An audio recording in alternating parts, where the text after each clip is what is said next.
The night of August 19th, 1944. The village of Saint-Lambert-sur-Dives sits at the mouth of the Falaise Pocket in Normandy, France, and it has become a gateway to hell. A Canadian major named David Curry, 32 years old, an auto mechanic from Saskatchewan who had only 10 days of combat experience, is standing in the turret of his Sherman tank, firing a rifle at German snipers while his tank's main gun engages targets at longer range. He has not slept in nearly 3 days. Every officer under his command is either dead or wounded. Around him, the remnants of 2 entire German armies are trying desperately to escape through this tiny village, and Curry's force of fewer than 200 Canadians is the only thing standing in their way. The Germans are throwing everything they have at this position. Panther tanks, Tiger tanks, the dreaded 80mm guns, waves of desperate infantry, and still somehow the Canadians are holding. When one of Curry's sergeants would later be asked how they managed to hold against such impossible odds, he said something remarkable. "We knew at one stage that it was going to be a fight to the finish. But he was so cool about it, it was impossible for us to get excited." By the time reinforcements finally arrived 3 days later, Curry's tiny force had killed 300 Germans, wounded another 500, captured over 2,000 prisoners, destroyed 7 enemy tanks and 12 88mm guns. When the relieving force finally took over, Major Curry fell asleep on his feet and collapsed. What happened at Saint-Lambert-sur-Dives was not an accident. It was not luck. It was the culmination of a reputation that Canadian soldiers had been building for 30 years. A reputation so fearsome that by the summer of 1944, German officers had developed a special term for Canadian troops. They called them Sturmtruppen, stormtroopers. They called them unpredictable savages. And on the darkest nights, in the grimiest trenches and bunkers of Normandy, they called them something else entirely. They called them Berserkers. But to understand how farmers and mechanics and school teachers from a nation of 11 million people earned a reputation that made hardened Nazi veterans tremble, we need to go back. Back to the beaches. Back to a June morning when the world changed forever. If you find this story as fascinating as I do, consider subscribing to this channel. We explore these forgotten moments of history every week. The stories that shaped our world, but never made it into the textbooks. To understand why Canadian soldiers were different, you need to understand 3 things. First, the Canadian military in both world wars was entirely volunteer. While other nations conscripted millions, Canadians chose to fight. In 1944, the Canadian Army consisted of over 400,000 men and women who had raised their hands and said yes. That makes a difference in the kind of soldier you produce. Second, Canada had something to prove. For decades, Canadians had been seen as colonials, as country boys from a frozen backwater, as men who might be brave but surely could not match the professional armies of Europe. That chip on their shoulder would prove lethal. Third, and most importantly, Canadians had learned how to fight. In the most brutal schoolroom on earth, the trenches of the First World War. It was there in the mud and blood of Ypres and Vimy and Passchendaele that Canadian troops first earned their terrifying reputation.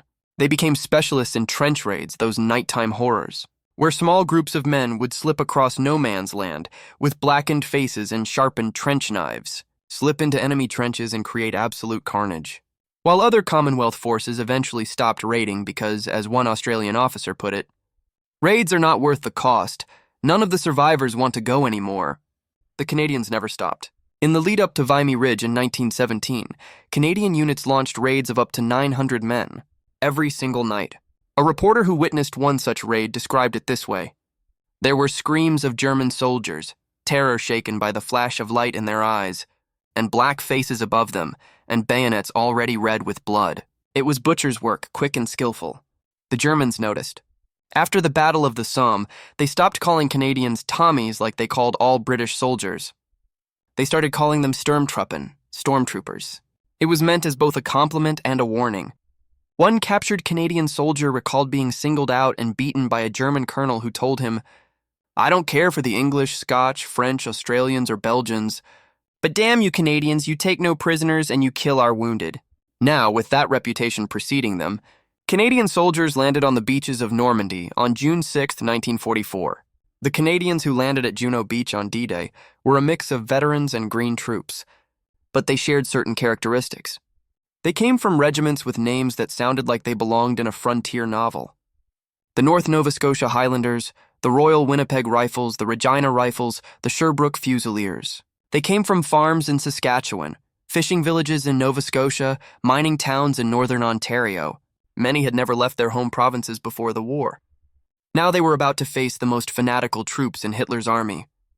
Their opponents were the 12th SS Panzer Division, better known as the Hitlerjugend, the Hitler Youth. These were not ordinary soldiers. They were teenagers, 17 and 18 years old, who had been raised from childhood in Nazi ideology. They had been taught that surrender was disgrace, that mercy was weakness, that they were the master race destined to conquer the world. But here is the crucial detail that would make the fighting in Normandy so vicious. The officers and senior NCOs of the 12th SS were not teenagers. They were battle-hardened veterans of the 1st SS Panzer Division, the Leibstandarte Adolf Hitler, men who had fought on the Eastern Front against the Soviets, men who had participated in the most brutal fighting of the entire war. Their commander was Standartenführer Kurt Meyer, known as Panzer Meyer, a highly decorated officer who was said to have once thrown a grenade at his own men to get them moving. Before the Allied landings, Meyer reportedly told his troops to retaliate against the Allies for the bombing of German cities. According to witnesses at his post-war trial, Meyer issued a directive shortly after the invasion. In future, no more prisoners are to be taken. What Meyer and his fanatical teenagers did not understand was that they were about to meet soldiers who had been raised on stories of their fathers' and uncles' ferocity in the First World War. Soldiers who came from a country where men grew up hunting and fishing and surviving harsh winters. Soldiers who had crossed an ocean to fight, not because they were forced to, but because they believed in what they were doing. When these two forces collided in the Norman countryside, the result would be some of the most savage fighting of the entire Western Front. Leading the 3rd Canadian Infantry Division was Major General Rod Keller, a controversial figure who had commanded Canadian troops at Juno Beach. But the men who would truly define the Canadian character in Normandy were the company commanders, the sergeants, the corporals, the privates, men like Sergeant Stanley Dudka of the North Nova Scotia Highlanders, who would later testify at Kurt Meyer's war crimes trial. Men like the soldiers of the Royal Winnipeg Rifles, known as the Little Black Devils, who would suffer devastating casualties but never break. And men like Major David Curry of the South Alberta Regiment, the Saskatchewan mechanic who would earn the only Victoria Cross awarded to a Canadian during the entire Normandy campaign, June 6, 1944. The Canadians came ashore at Juno Beach at approximately 7:45 in the morning. The landing was chaotic, as all amphibious landings are, but within hours something remarkable became clear. Of all the Allied forces landing that day, the Canadians penetrated the farthest inland. Approximately 14,000 Canadian troops landed at Juno on D-Day, and by nightfall, they had pushed farther into France than either the British at Golden Sword Beaches or the Americans at Utah. Only at Omaha Beach had the fighting been more intense. And that was because everything that could go wrong had gone wrong. At Juno, the Canadians had faced serious resistance and overcome it through sheer aggressive momentum. But D-Day was only the beginning. On June 7th, the day after the landings, elements of the 9th Canadian Infantry Brigade, spearheaded by the North Nova Scotia Highlanders and the 27th Armored Regiment known as the Sherbrooke Fusiliers, pushed south toward the town of Carpiquet and its strategically vital airfield. Near the villages of Authie and Burin, they ran into the 12th SS Panzer Division. What happened next would define the relationship between Canadian and SS troops for the rest of the campaign. The Germans counterattacked with overwhelming force. The North Novas and the Sherbrooke Fusiliers fought desperately, but were eventually surrounded. After hours of combat, with ammunition running low, groups of Canadians began to surrender. And then the killing began. At the Abbaye d'Ardenne, a medieval monastery that Meyer had chosen as his headquarters, Canadian prisoners were marched into a garden. One by one, they were called forward. One by one, they were shot in the back of the head. 11 Canadians died in that garden on the night of June 7th. 7 more died the next morning. At the Château d'Audrieu, another group of Canadian prisoners, many of them from the Royal Winnipeg Rifles, were machine-gunned in batches on the grounds of the estate. In total, as many as 156 Canadian prisoners of war were executed by the 12th SS.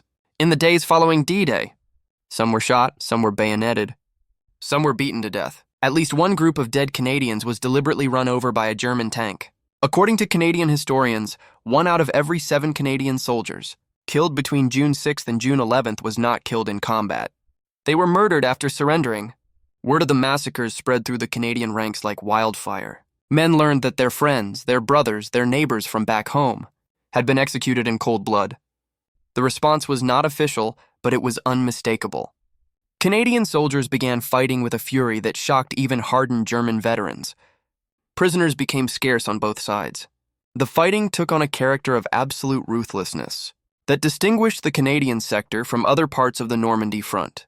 As one Canadian veteran would later recall, "After Authie and the Abbey, we didn't take many prisoners either." The hatred was mutual and total. The 12th SS saw the Canadians as colonial rabble, as inferior soldiers who should have been swept aside.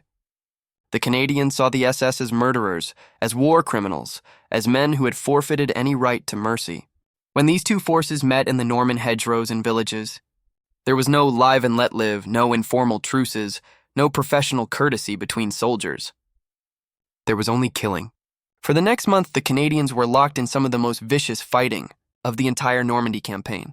The goal was Caen, the ancient Norman city that had been an objective for D-Day itself, but would not fall until July 9th, more than a month later. The approach to Caen became a killing ground, where Canadian and German units ground each other down in village after village, field after field. Authie, Burin, Carpiquet, names that meant nothing to the outside world, but became synonymous with hell for the men who fought there.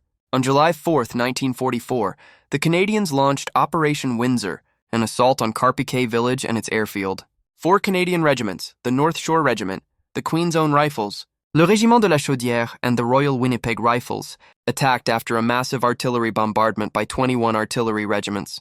The village was captured by mid-afternoon after fierce house-to-house fighting, but the airfield itself, defended by SS troops in concrete bunkers and pillboxes, held out. The fighting continued for days. By the time Carpiquet finally fell on July 9th, more Canadians had been killed and wounded than on D-Day itself. July 25th, 1944, would become known as the bloodiest single day in Canadian military history during the Second World War. During Operation Spring, an assault south of Caen toward Verrières Ridge, 362 Canadians were killed or mortally wounded in a single day. Another 840 were wounded. The Canadian Black Watch Regiment alone suffered 307 casualties, including 118 killed. The attack failed. Verrières Ridge remained in German hands. But the Canadians kept attacking. They kept dying, and they kept killing. The Germans began to notice something unsettling. Unlike other Allied formations that might pause to regroup after such devastating losses, the Canadians just kept coming. They attacked at night. They attacked in daylight. They attacked through artillery barrages and tank fire and machine gun nests. A pattern emerged. German units that had successfully held against British or American attacks would be rotated to face the Canadians and find themselves fighting for their lives. The 12th SS Panzer Division, which had started the campaign with approximately 20,000 men and 150 tanks, was being methodically destroyed. By the end of July, the division existed more in name than in reality. The Canadians suffered terrible casualties as well. But there was a crucial difference. For the Germans, the fighting in Normandy was a holding action, a desperate attempt to contain the Allied breakout. For the Canadians, it was personal. The reputation spread through German ranks. Canadian units were to be avoided if possible. Canadian prisoners were dangerous even after capture. Canadian attacks could come from any direction at any time. Officers who had fought on the Eastern Front, who had faced Soviet troops in the most brutal conditions imaginable, began to express grudging respect for these soldiers from across the Atlantic. They were not the colonial amateurs the Germans had expected. They were killers. Before we continue, if you are finding value in these stories, please take a moment to like this video and subscribe to the channel. Your support helps us continue bringing these forgotten histories to light. In early August, the situation in Normandy changed dramatically. The American breakout at Avranches, codenamed Operation Cobra, sent Patton's Third Army racing through the German rear. Suddenly, the German armies in Normandy faced the possibility of complete encirclement. The Falaise Pocket began to form, a shrinking zone containing the remnants of the German 7th Army and the 5th Panzer Army. Approximately 100,000 German soldiers were trapped, and the only way out was through a narrowing gap between the Canadian forces pushing south from Caen and the American forces swinging north from Argentan. The Canadians were given the task of closing the northern jaw of the trap. It would become one of the most savage episodes of the entire war. For the Germans, escape through the Falaise Gap became a matter of life and death. For the Canadians, closing that gap meant finally avenging their murdered comrades from June. The 2nd Canadian Infantry Division captured Falaise on August 16th after fierce street fighting. But tens of thousands of Germans were still streaming east through the gap, desperate to reach the Seine and relative safety. That is when the Canadian High Command sent a small force to seize the village of Saint-Lambert-sur-Dives. That force was commanded by Major David Currie. Currie was not a professional soldier. Before the war, he had been a welder and auto mechanic in Moose Jaw, Saskatchewan.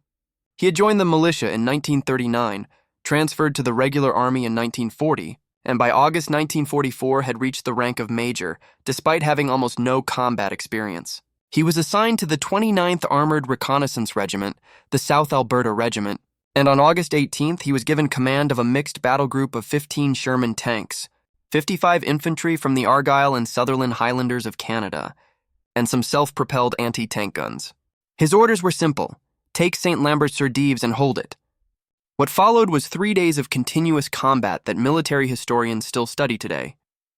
Currie led his small force into the village, where they immediately encountered elements of the German 2nd Panzer Division trying to escape the pocket. 2 of his tanks were knocked out by 88-meter guns within minutes. Rather than retreat, Currie personally entered the village on foot, under fire, to reconnoiter enemy positions and rescue his disabled tank crews. The next morning, without any artillery support, he led an attack that seized half the village. Then the German counterattacks began. For 3 days and nights, waves of desperate German soldiers attacked Currie's position. They came with tanks, they came with infantry. They came with everything they had, because St. Lambert was their last chance to escape. Currie's force, outnumbered by dozens to one, held. When his officers were killed or wounded, Currie took over their positions. When his men needed encouragement, he moved from post to post, talking to them, advising them, keeping them steady. He personally directed the fire that knocked out a Tiger tank. He fired a rifle from his tank turret at snipers, while his gunner engaged other targets. He slept 1 hour in 3 days. By the evening of August 20th, when the Germans mounted their final assault, Currie's men were ready. The attacking force was routed before it could even deploy. The next morning, Currie ordered a counterattack that completed the capture of the village and sealed the German escape route. The Falaise pocket was closed. Of the approximately 100,000 Germans trapped inside, perhaps half managed to escape before the gap was sealed, but they left behind almost all their heavy equipment. The carnage was so complete that General Eisenhower later wrote, "The battlefield at Falaise was unquestionably one of the greatest killing fields of any of the war areas. It was literally possible to walk for hundreds of yards at a time, stepping on nothing but dead and decaying flesh." Major David Currie received the Victoria Cross for his actions at Saint-Lambert-sur-Dives. He was the only Canadian to receive the Empire's highest military honor during the entire Normandy campaign. The photograph of him accepting the surrender of German prisoners, pistol in hand, became one of the iconic images of the war. According to the official Canadian Army historian, it is as close as we are ever likely to come to a photograph of a man winning the Victoria Cross. The 12th SS Panzer Division, the unit that had murdered Canadian prisoners in June, was effectively destroyed in Normandy.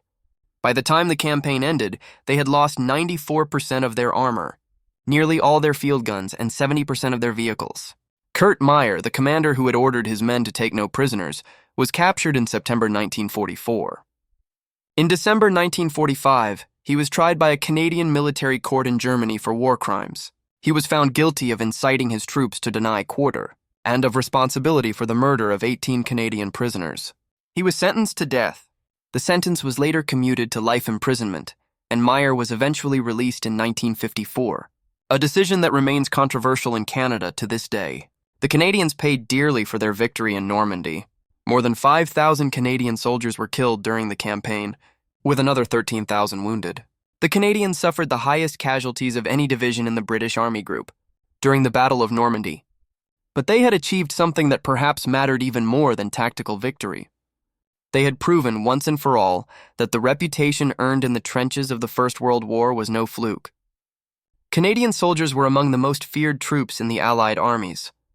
So why did German officers call Canadians berserkers? Why did they single out these soldiers from a peaceful northern nation as uniquely terrifying? Perhaps it was the volunteer nature of the Canadian military, the knowledge that these men had chosen to fight rather than being conscripted. Perhaps it was the legacy of the First World War, when Canadian trench raiders had become legendary for their brutality. Perhaps it was the murders at Authie and the Abbey, which transformed the campaign into something personal, something that went beyond military objectives into the realm of vengeance. But perhaps there is a simpler explanation. The Canadians were fighting for something they believed in. They had crossed an ocean to do it.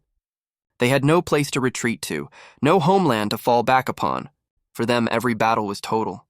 Every engagement was a test of their national character. And when their comrades were murdered in cold blood, they responded not with despair, but with a cold, methodical fury that their enemies had never encountered. The Berserkers of Norse legend were warriors who fought in a trance-like rage, who felt no pain and showed no fear. The Canadians in Normandy were not berserkers in that mythological sense. They were farmers and mechanics and teachers who learned to kill with terrible efficiency. But to the German soldiers who faced them across the Norman hedgerows, who watched Canadian attacks come out of the darkness night after night, who saw their comrades die in the dozens and hundreds without the Canadians ever stopping, perhaps the old word was the only one that fit. These men from the frozen north fought like men possessed, and in the summer of 1944, they helped break the back of Nazi Germany. If this story moved you, if it taught you something you did not know, please consider subscribing to this channel. We believe that these stories deserve to be remembered, that the men who fought and died in places like Authie and Carpiquet and St. Lambert-sur-Dive deserve to have their stories told. Thank you for watching. We will see you next time.